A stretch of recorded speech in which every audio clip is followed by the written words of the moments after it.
2장 13절 말씀에서 22절까지입니다. 요한복음 2장 13절에서 22절까지. 요한복음 2장 13절에서 22절 함께 제가 한 절 읽고 성도님들이 함께 읽으시고 또 교독하도록 하겠습니다.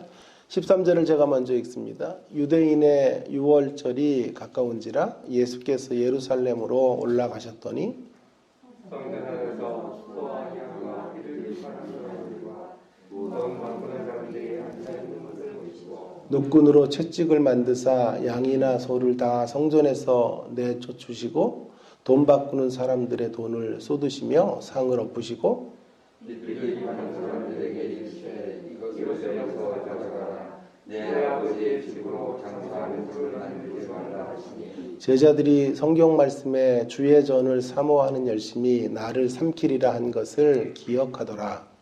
이에 유대인들이 대답하여 예수께 말하기를 네가 이를 하니 무슨 표적을 우리에게 보이느냐. 예수께서 대답하여 이르시되 너희가 이 성전을 헐라 내가 사흘 동안에 일으키리라. 유대인들이 이르되 이 성전은 46년 동안에 지었거늘 네가 3년 동안에 일으키겠냐 하더라. 그러나 예수는 성전된 자기 육체를 가리켜 말씀하신 것이라. 함께 읽습니다.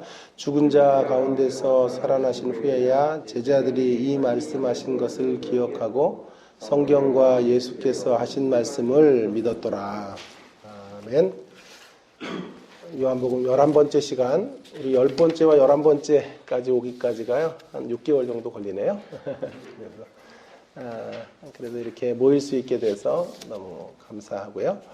오늘 본문의 말씀의 제목을 제가 분노에 대한 변명이라는 그런 제목으로 한번 잡아보았습니다.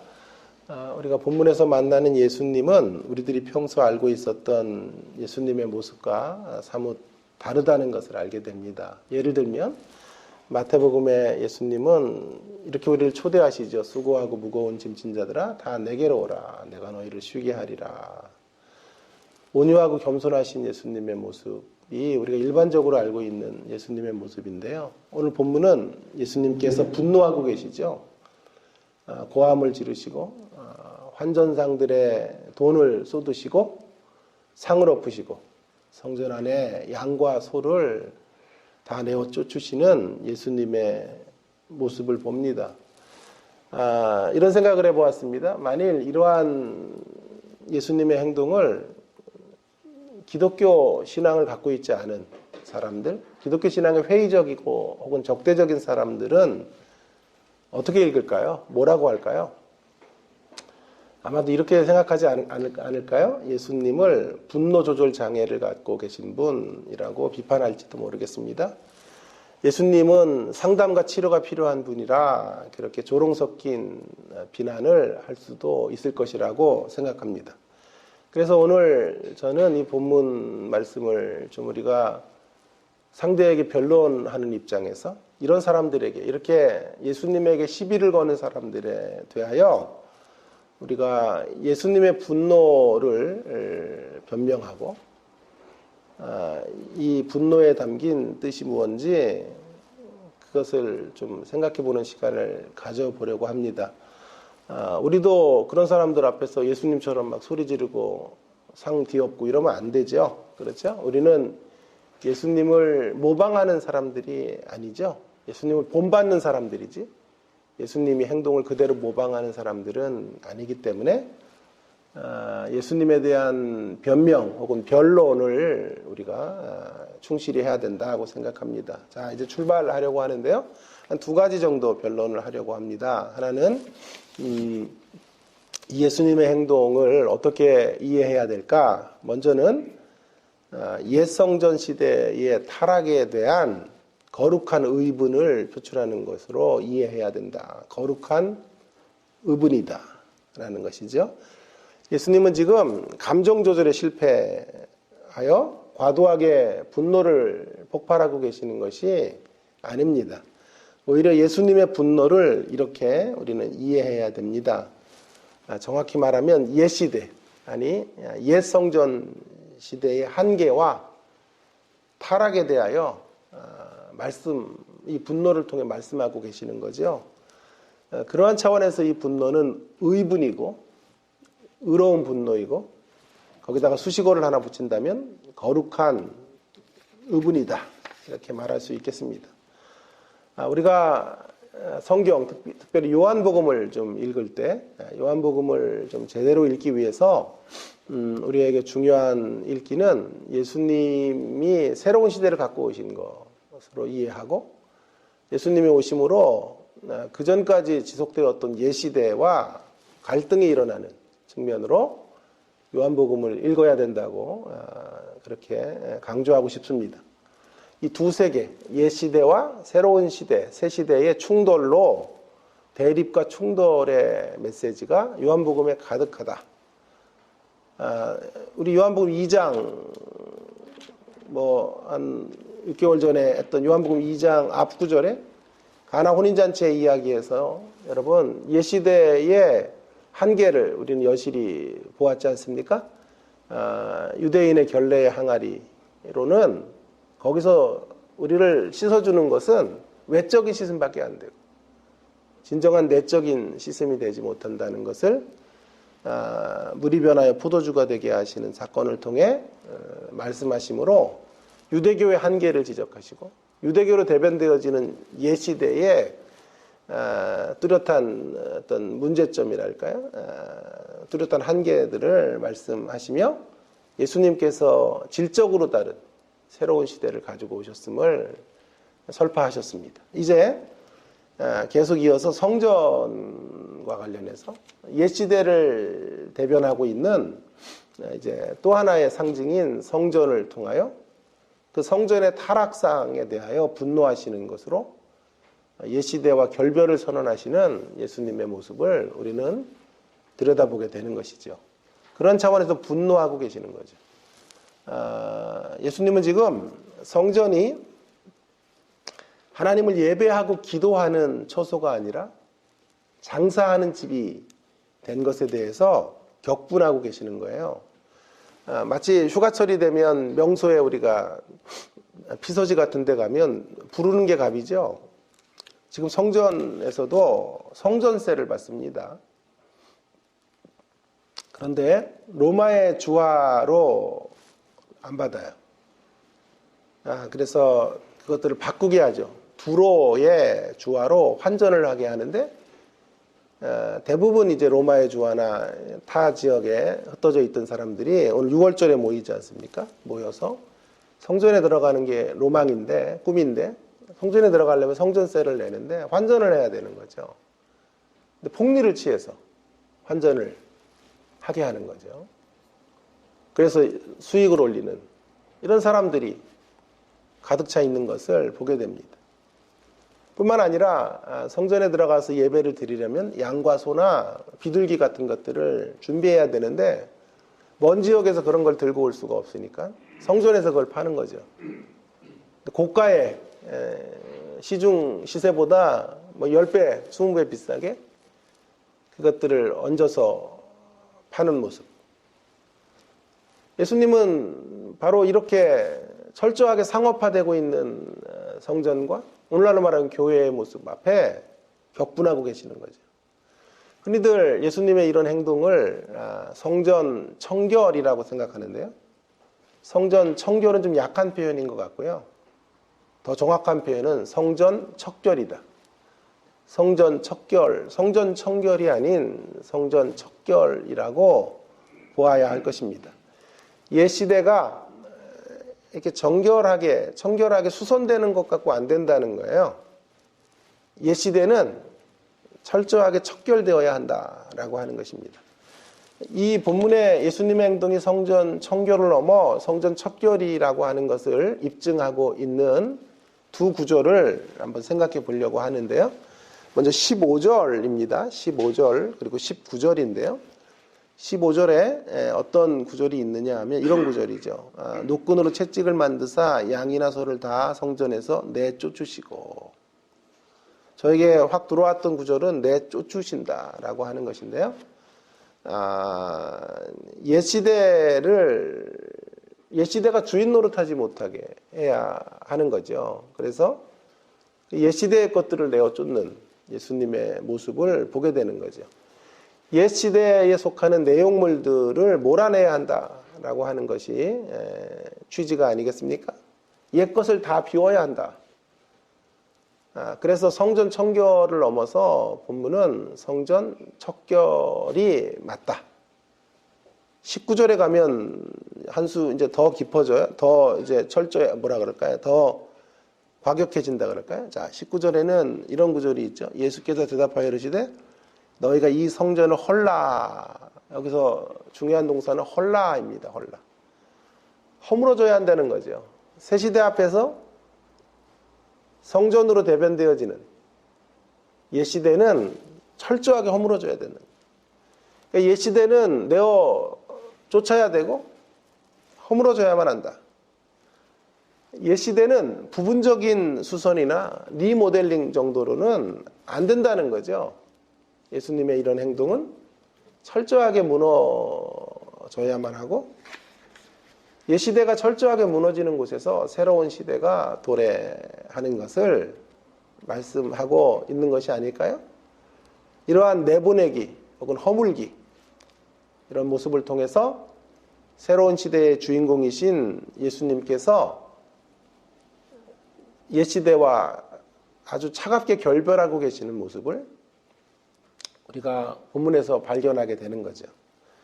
옛 시대의 철저한 종교를 말씀하고 있는 것입니다. 그렇다면 또 어느 분이 이렇게 질문할 수가 있을 텐데요. 나중에 적용 부분에서 또 더 자세히 이야기하겠지만 옛 시대가 언제나 그렇게 무너져야만 하는 것입니까? 이런 질문을 하실 수 있겠죠. 예수님의 모습이 다소 만일 옛 시대를 내어 쫓아야 하고 옛 시대가 허물어져야 된다고 말씀하신다면 예수님이 조금 시대착오적인 모습을 갖고 있는 게 아닌가 그렇게 또 비판하실 수 있는 분들도 계실지 몰라요. 좋은 지적이죠. 사실 요즘은 너무 새롭고 현대적인 것만을 찾는 이런 현대인들에게 오히려 옛것의 소중함, 옛것의 중요함을 강조하는 쪽으로 흘러가고 있는 것도 문화의 하나의 트렌드 가운데 하나가 아닙니까? 그래서 이런 질문은 타당한 질문이다라고 생각이 들어요. 이에 대해서 제가 답하고 싶은 대목은 한 번도 여러분들과 함께 나누었던 전통과 전통주의의 차이로 설명하고 싶은데요. 예수님은 전통과의 단절, 옛것으로의 전통과의 단절을 의미하는 것이 아니고요. 전통주의와의 결별을 선언하고 계시는 거죠. 전통이 뭐라 그래서 전통이요? 전통은 죽은 자들의 살아있는 이야기. 이미 선조들이 떠났으나 칼빈이 우리 앞에서 죽었으나 그러나 그 죽어있는 자들의 살아있는 이야기가 전통이라고 말씀을 드렸죠. 그 전통은 계승되어야 하고 발전되어야 하는 것입니다. 그래서 우리가 교회 역사들을 살펴야 되는 것이고 믿음의 선배들의 행적들을 본받으려고 몸부림쳐야 되는 것이죠. 자, 그러나 전통주의라고 하는 것은 살아있는 자들의 죽은 이야기, 전통은 죽은 자들의 살아있는 이야기, 전통주의는 살아있으나 죽은 이야기들을 붙들고 사는 거죠. 이 전통주의에 대하여서는 반드시 쫓아내야 하고 사정없이 무너뜨려야 하는 것입니다. 전통주의와는 타협이 없어요. 그래서 지금 성전이 무너져야 된다고 말씀하시는 이유는 성전 자체의 폐기 처분이 아니라 성전 안에 성전의 기능이 종결된 그런 전통주의를 허물어야 한다라는 말씀으로 읽을 수 있고 이해해야 될 것입니다. 옛 성전 시대 자체가 문제가 되는 것이 아니고요. 그것의 타락과 왜곡이 문제가 되는 거죠. 성전은 하나님이 계시는 지상 공간이 아니에요.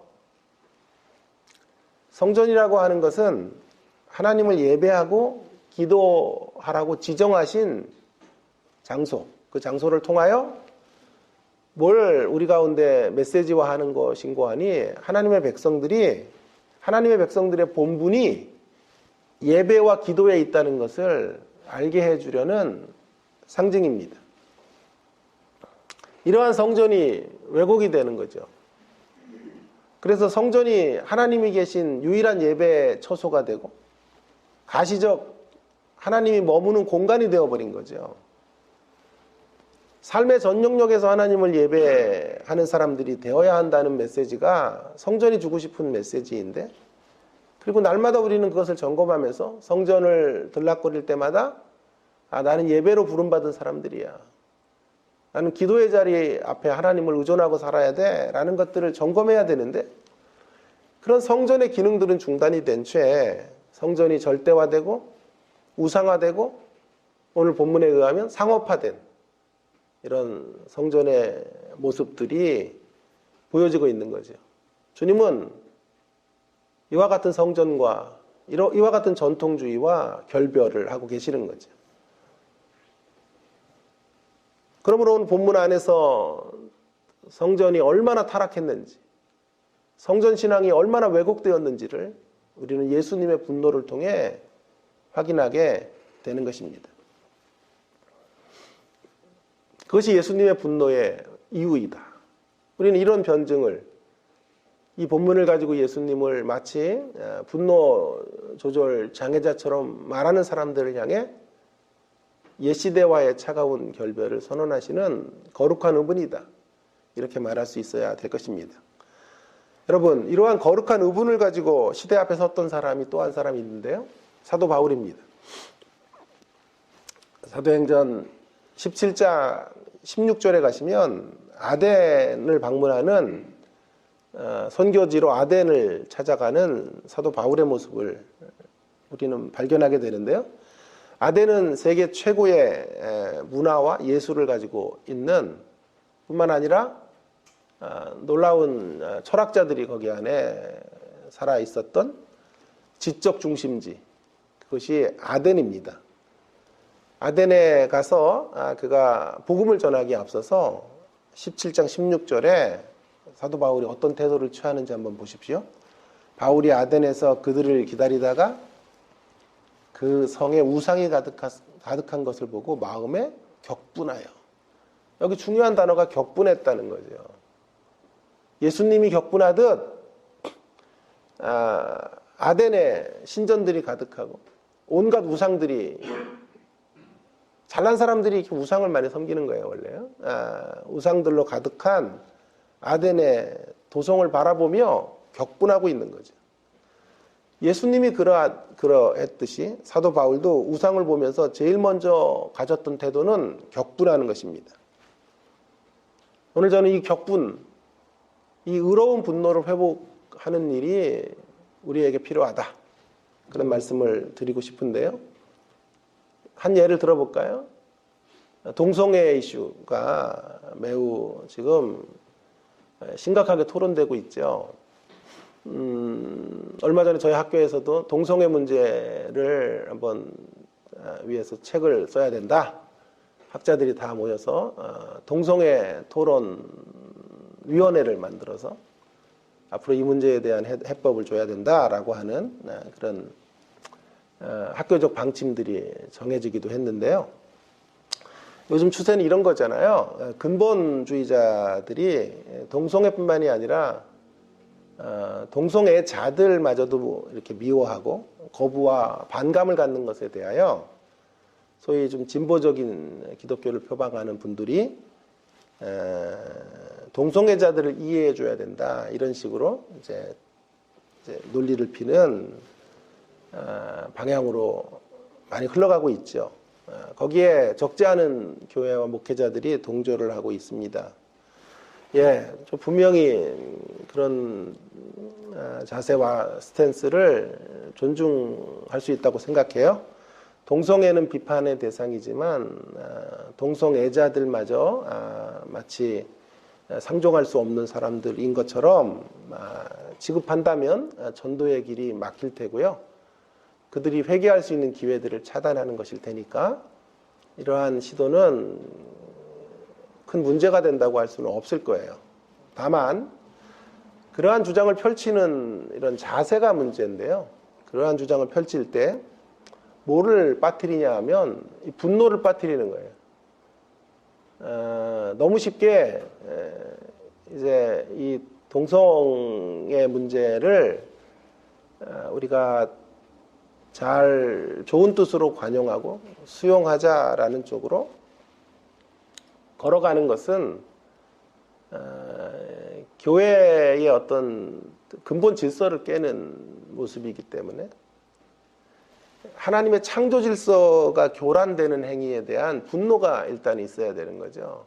거룩한 의분이 과연 우리 안에 있는가 하는 문제들에 대하여 먼저 점검을 해야 되는 거죠. 사도 바울은 제일 먼저 이 어그러지고 우상으로 가득한 세상을 향하여 격분하고 있다는 거죠.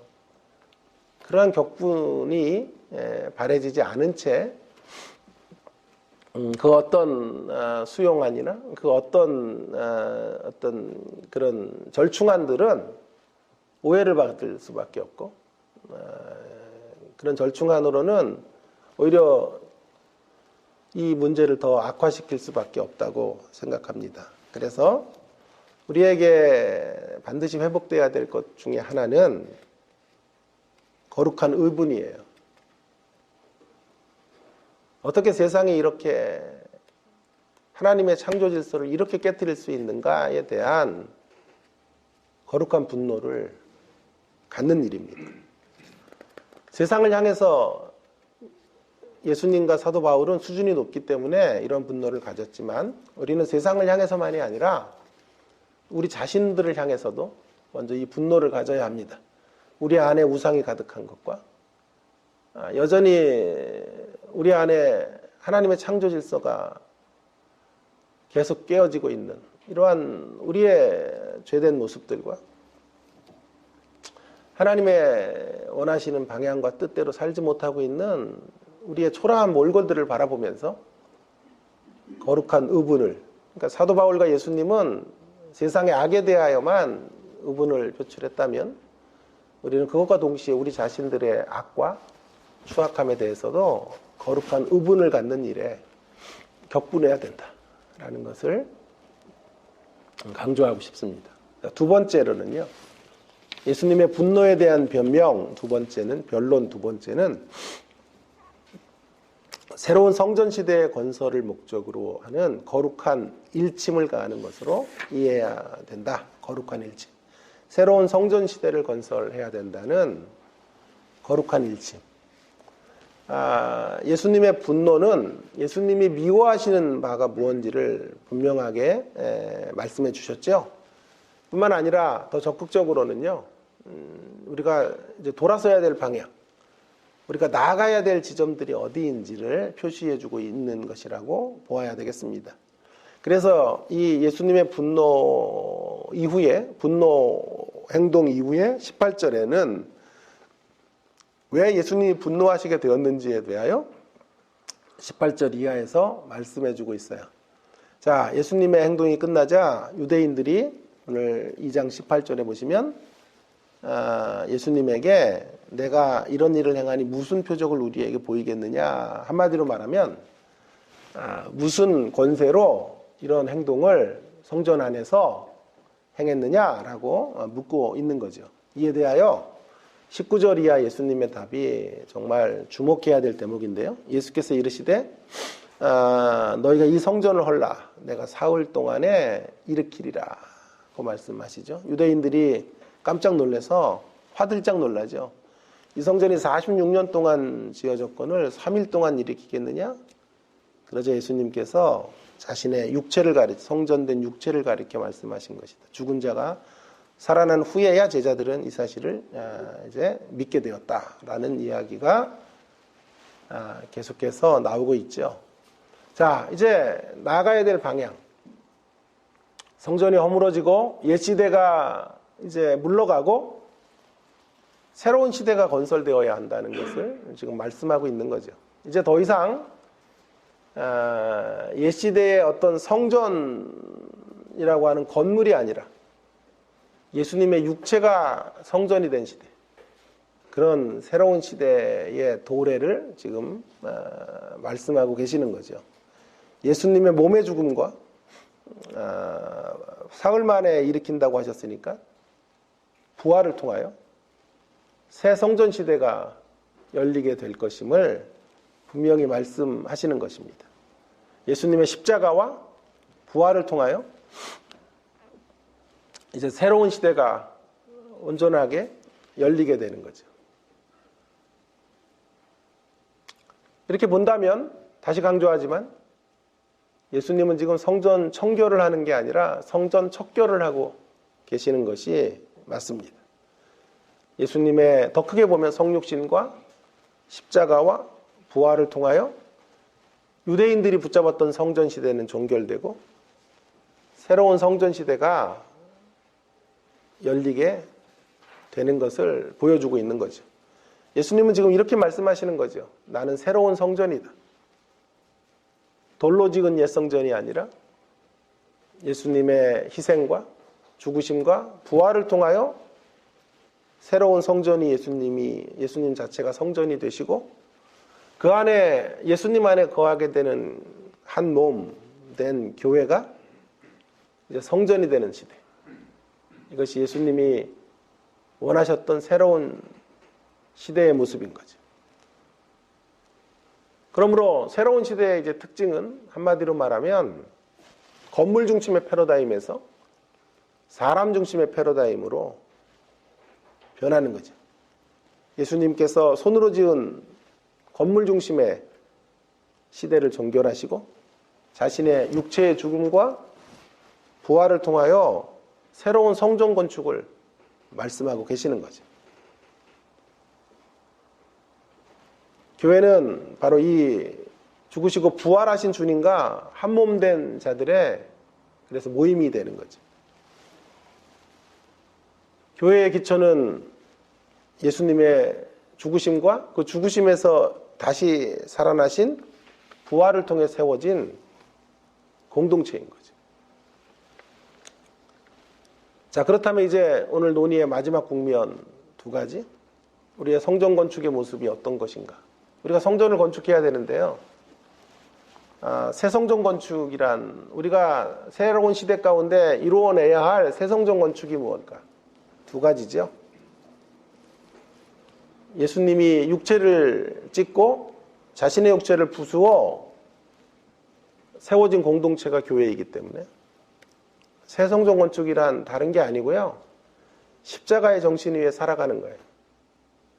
십자가의 희생과 십자가의 용서의 사람으로 길을 가는 거예요.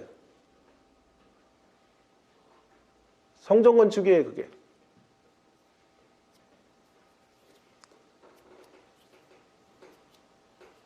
십자가의 가마력으로 변해가는 사람 되는 거.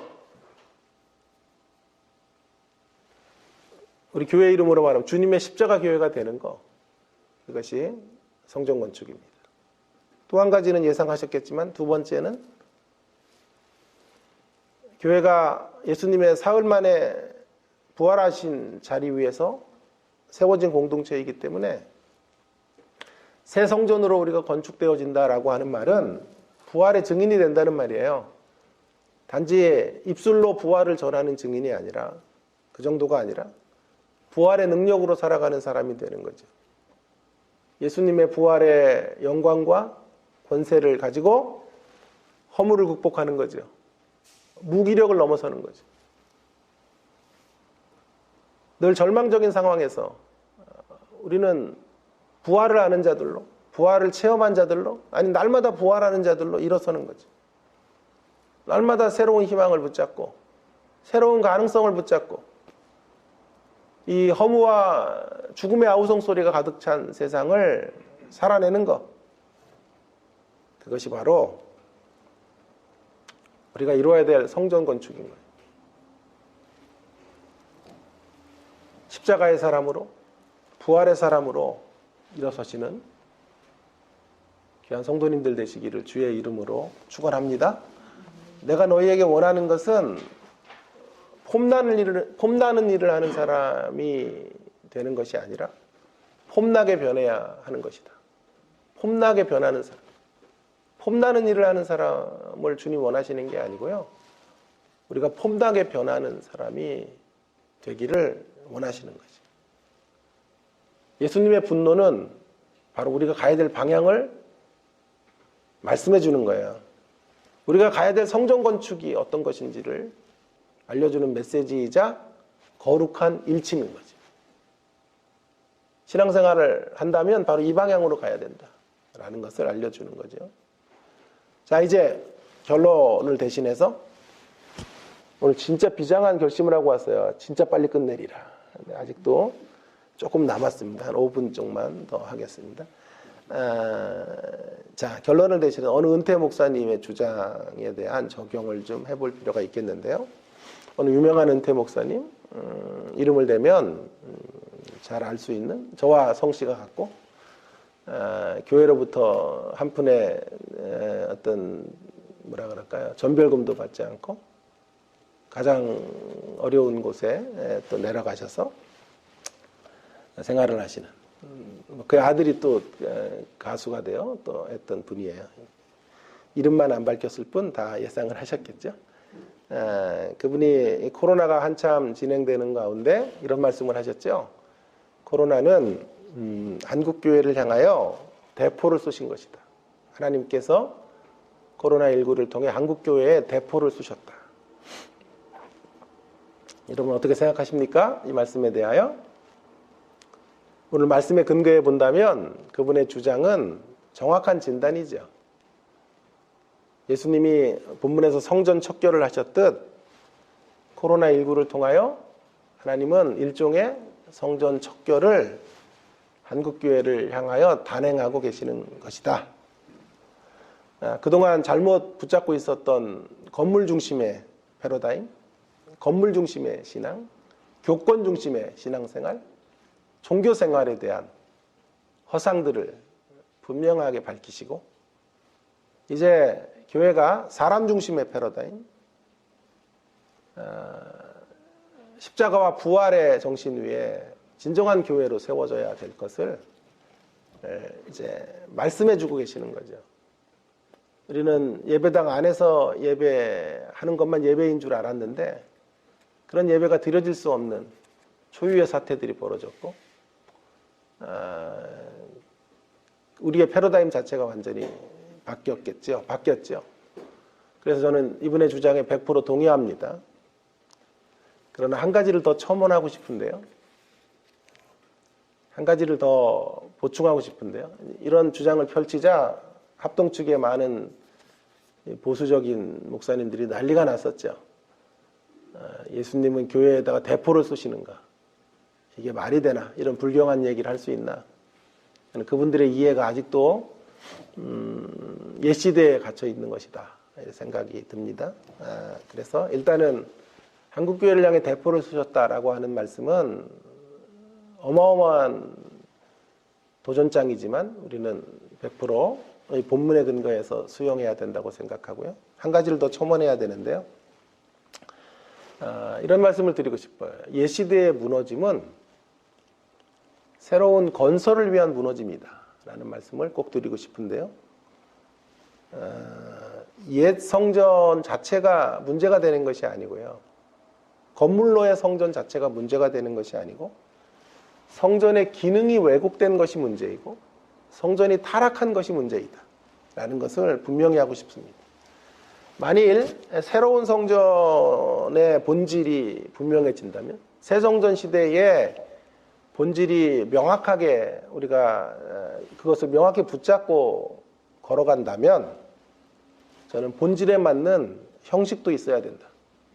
그 본질에 걸맞는 형식도 구비되어야 한다라고 주장하고 싶습니다. 이것을 어떻게 설명하면 좋을까 고민하는데 이런 생각이 버뜩 들었어요.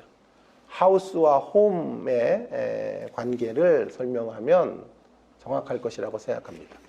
하우스라는 말은 말 그대로 건물상의 집이죠. 홈이라고 하는 건 가족이 있는 정서상의 집인 거죠. 여러분, 홈으로의 성전이 되지 못한 채 하우스로의 성전에 국한되는 건 옛 시대의 모습인 거예요. 그래서 하우스로서의 성전이 얼마나 화려하게 치장되고 그것으로 자긍심을 갖고 더 나아가서 그것이 우상화되고 이런 것들은 타락한 모습이고 진정한 재기능을 하지 못하고 있는 거죠. 새로운 시대란 하우스보다는 홈으로의 성전이 절대적으로 우선시되는 모습이라고 생각할 수 있어요. 그것이 바로 새로운 시대인 거죠. 그런데 말이에요, 여러분. 만일 아름다운 홈이 되기만 한다면 그것에 상응하는 하우스도 적절하게 구비되어야 하는 것이 아닐까요? 물론 조그만 단칸방에서 6, 7 식구가 우애하며 사랑하며 격려하며 살아가는 것 아름답죠. 그런 모습으로 가야 되죠. 그러나 각각의 방들이 있고 각각의 공간들이 있다면 좋을 것입니다. 이러므로 이러한 측면에서 건물로서의 성전 역시 중요하다. 저는 이 아무개 목사님이 여기까지도 좀 얘기해 주셨으면 그 논란을 피할 수 있었을 것이다 라고 생각하는데 여기까지는 안 가시더라고요. 그래서 아마 후배 이 목사에게 일임하신 게 아닌가. 그래서 제가 이 부분을 중요하게 강조하고 싶습니다. 건물로서의 성전이 주는 기능과 위로를 결코 무시해서는 안 된다. 여러분, 이론과 실제가요 매우 달라요. 저는 너무 이론에 빠져 있는 설교나 가르침을 별로 좋아하질 않아요. 이론과 실제가 얼마나 다른지 아세요? 모든 곳에서 예배할 수 있다는 건 맞는 말이에요. 그러나 이론이더라고요.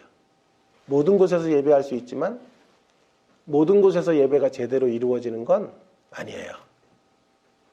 그래서 우리에게 성전이 있어야 되고 제도권의 교회가 있어야 하고 필요하다면 건물이 있어야 하는 것이라고 생각해요.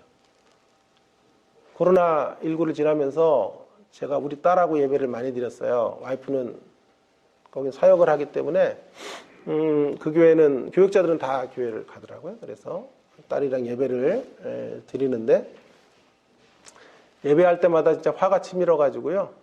오늘 예수님 모습이 막 생각나요. 상을 뒤집어 엎고 싶고 막. 그렇게 하려면 그따위 예배 드리지도 막 소리치고 싶을 때가 한두 번이 아니에요. 예배를 딱 드리려고 하면 딸이 말해요. 아빠 설교 5분 안에 다 끝내? 5분 안에 끝낸다는 건 저를 죽음으로 내모는 말과 같아요. 5분 동안 서론도 채 하기도 힘든데 5분 안에 끝내라고. 찬송을 부르자 그러면 아빠 그 찬송 몰라? 입을 다물고 찬송을 부르지 않는 거예요. 고양이 한 마리, 뚜띠라는 고양이 한 마리를 키우는데 이 녀석은 예배할 때는 진짜 가만 놔두질 않아요, 우리를요. 고양이가 원래 이렇게 조용한 습성인데 예배할 때는 막 식탁 위로 올라와가지고 이 성경에 이런 것도 제가 다 이게 뜯어진 게 뚜띠가 뜯은 거예요. 예배를 방해합니다. 뚜띠가 방해하지. 방해하는 뚜띠를 끌어안고 막 왔다 갔다 하죠. 5분 예배 드리는데요. 예배가 온전히 이루어지질 않아요. 그래서 예배하다가 또 승은 낼 수는 없고 예배가 끝나고 또 앉혀놓고 야단을 치고 하나님을 향한 예배가 자세가 그게 뭐야? 아이는 울고. 여러분, 모든 곳에서 예배할 수 있지만 이론이에요, 그것은. 그러나 모든 곳에서 제대로 예배할 수 있는 것은 아니에요. 그래서 우리에게 마련해 주신 이 예배의 공간, 기도의 처소가 매우 중요하다. 공간이 주는 위로, 공간 속에 함께 모였을 때에 특별한 주님의 공동체가 모이는 그 공간 안에 임재하시는 하나님의 강한 임재의 역사도 우리는 예배를 통해 수없이 경험하게 되는 것이죠. 그래서 한국교회를 향해 대포를 쏘신 모습만 강조될 것이 아니고요. 그래서 하나님께서 새로운 시대를 우리 가운데 새로운 시대가 어떠한 것인지, 어떠한 새로운 시대와 발맞춰 가야 하는지를 알게 하셨다면 이제 다시 우리의 건물이 얼마나 소중하고 우리의 모임이 얼마나 소중한지를 다시 한번 이러한 자리에서 확인하시고 걸어가신 우리가 되면 좋겠다 하는 말씀을 드리고 싶습니다. 새로운 성전 시대에 걸맞는 성전 건축, 십자가와 부활의 사람으로 살아가시는 일들을 계속해 가시되 눈에 보이는 성전도 역시 소중히 여겨주시기를 바랍니다. 우리에게 다시 이런 일정한 공간 안에서 이렇게 하나님을 예배할 수 있게 해주신 우리 주님의 은총에 다시 감사하는 귀한 시간이 되시기를 간절히 바랍니다. 기도하겠습니다. 우리 주신 말씀 기억하면서 우리 이제 몇 가지 기도 제목을 가지고 함께 기도하겠습니다. 우리 대한민국 위해서 기도해 주시고 대통령 선거를 앞에 두고 있는데 여러분 좋은 지도자, 하나님 원하시는 그런 지도자가 세워져서 분열과 갈등이 종결되어지고 화합과 일치가 이루어지는 대한민국으로 다시 세워지도록 위해서 기도해 주시기를 바라고요. 이제 교회 예배가 이제 시작이 되었습니다. 우리가 이제 더욱 예배가 얼마나 소중한 것인가 하는 것을 이제 확인했으니 더욱 모임에 힘쓰고 하나님을 예배하는 일에 전력을 다하는 우리의 모습이 되기를 위해서 기도해 주시고 많이 해이해진 우리들의 신앙을 다시 다잡고 하나님을 향하여 온 마음을 드리는 예배자들로 설 수 있기를 위해서 함께 기도해 주시기를 바랍니다. 주일 예배, 추수감사절 예배로 우리가 함께 모이게 되는데요.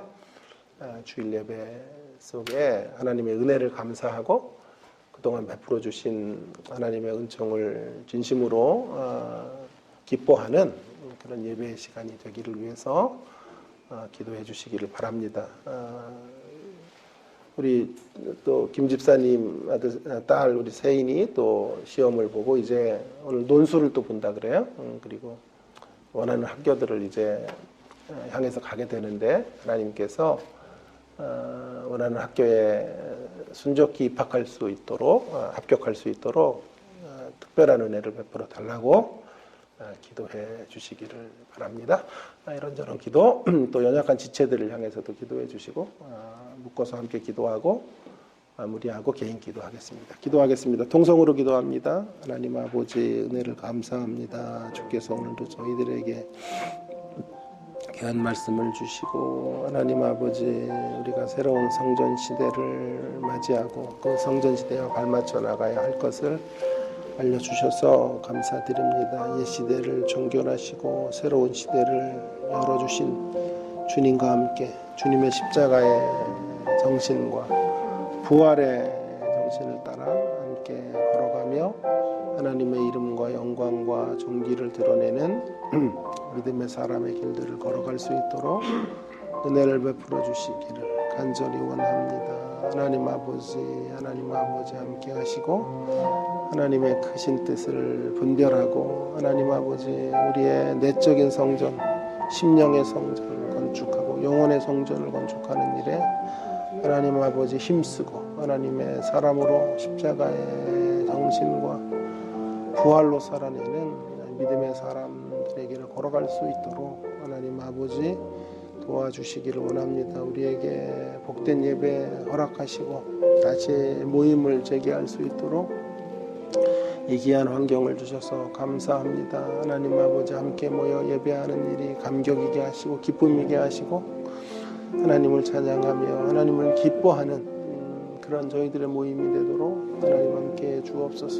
주님의 십자가 교회라는 이름으로 우리 함께 모였습니다. 이 안에서 지어져 가고 만들어져 가는 하나님의 사람들 되어지기를 간절히 원하오니 주여 긍휼히 여기시고 불쌍히 여기시고 하나님 아버지 우리에게 다시 은혜를 베풀어 주시며 해이했던 우리의 신앙의 자리들이 하나님을 향하여 다시 한번 열심으로 돌아서며 하나님이 기뻐하시는 모습으로 회복되어질 수 있도록 인도해 주시기를 간절히 원합니다.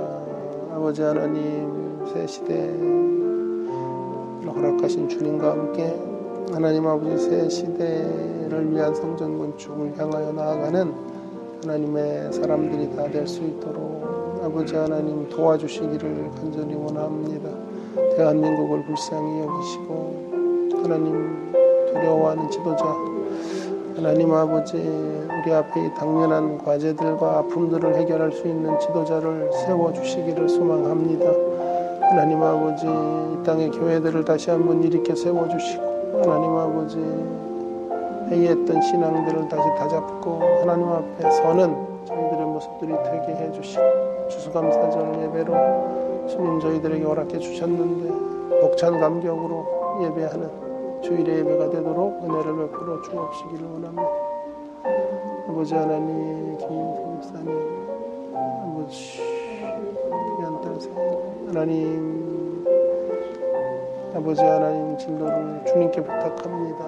하나님 원하고 소망하는 대학에 하나님 아버지 진학할 수 있도록 도우시고 인도해 주시길 길을 활짝 열어주시기를 특별하게 간섭해 주시기를 하나님 간절히 원합니다. 좋은 결과 좋은 소식들 들려올 수 있도록 함께하여 주시옵소서. 하나님 아버지 오늘도 복된 토요 예배로 저희들이 모일 수 있도록 인도해 주셔서 감사드립니다. 특별히 오늘 하나님 성전 척결하시는 예수님의 모습들 함께 묵상할 수 있게 해주셔서 감사드립니다.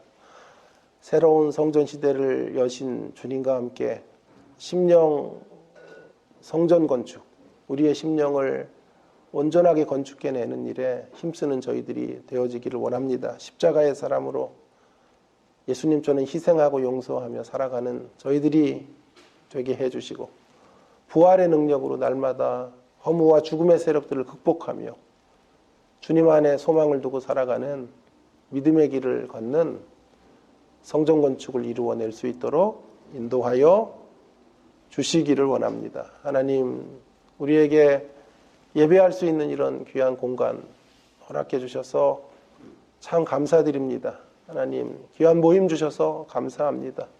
교회로 묶어주셔서 진심으로 감사를 드립니다. 하나님 아버지 더 힘있게 하나님을 이 교회 가운데서 섬겨낼 수 있는 저희들의 모습들이 다 되게 하여 주시옵소서. 대한민국을 위해 기도합니다. 좋은 지도자가 세워지도록 우리 하나님 특별하게 간섭해 주시고 대한민국의 교회들이 다시 한번 주님과 함께 새로운 시대에 걸맞는 교회의 모습들로 그렇게 변화되어져 갈 수 있도록 인도해 주시기를 원합니다. 우리가 그동안 주님을 향한 예배가 소홀해졌고 기도가 하나님 참으로 빈약해졌습니다. 하나님 다시 한번 주님을 향한 열심을 회복하는 저희들의 모습들이 될 수 있도록 함께해 주시기를 원합니다. 추수감사절 예배로 주님 내일 모입니다. 벅찬 감격으로 하나님을 노래하고 찬송하며 주의 말씀 앞에 아멘하는 소중한 예배의 시간이 될 수 있도록 역사하여 주시옵소서. 우리 김민성 집사님 딸 세인이를 붙잡아 주시고 하나님 아버지 원하는 대학 하나님 꼭 허락해 주시고 하나님 이 진로의 과정 속에서 우리 하나님의 도우심의 손길이 분명히 드러날 수 있도록 주님 역사해 주시기를 간절히 원합니다. 이 시간도 우리가 개인적으로 또 하나님 앞에서 기도하기 원합니다. 우리의 기도 속에 함께 해주시고 우리의 기도 가운데 응답의 역사로 우리의 기도의 소원들을 다 이루어 주시기를 간절히 원합니다. 감사드립니다. 예수님 귀하신 이름으로 간절히 기도 올리옵나이다. 아멘.